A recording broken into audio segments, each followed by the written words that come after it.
So how did this free passer epidemic come to pass?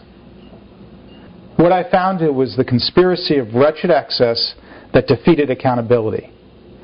We saw this in the situation with the recent disaster occurring with subprime mortgages.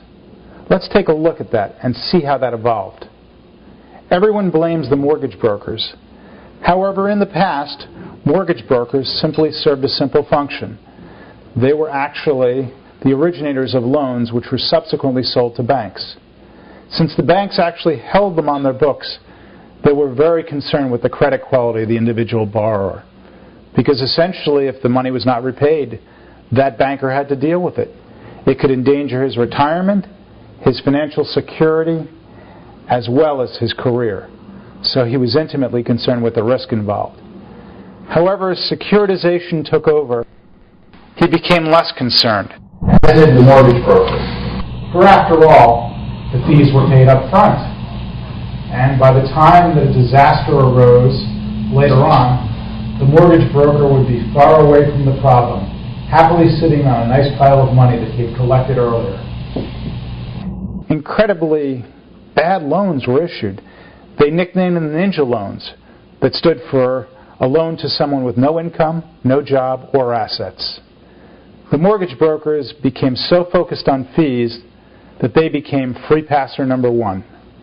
But they were not the only free passers in this equation. We saw this also with Fannie and Freddie.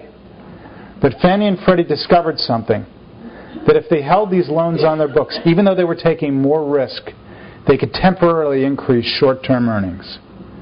And as a result of that, because of their stock option packages, they were able to exercise those options at a higher price, take cash off the table, which they retained, even as the stockholders got left holding the bag.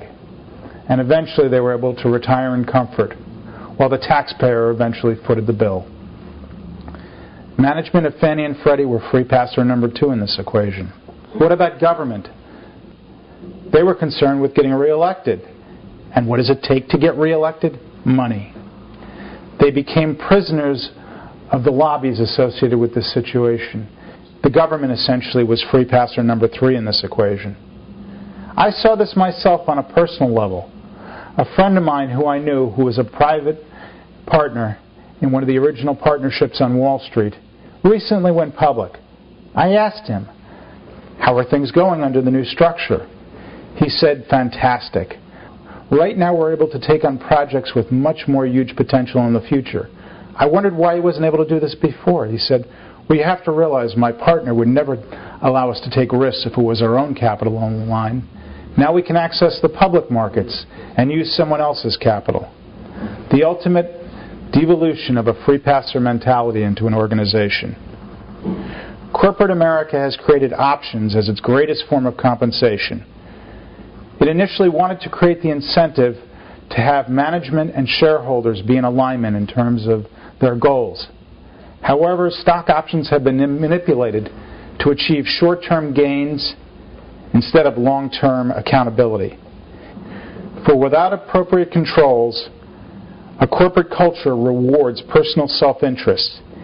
It creates an unhealthy and unnatural chasm between personal rewards and corporate or governmental stability.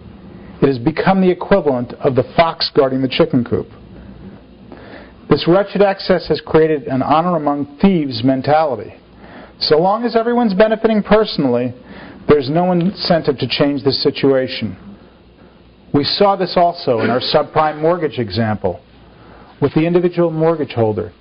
Didn't that individual realize that they were signing an instrument of debt? That they were personally indebting themselves? If you talk to many of them, what they felt was, if the bank was willing to lend me money, if somebody was willing to lend me money, I must be qualified. They did not think at all of how they could repay it. Again, the example of the free passer mentality trickling down to the lowest level.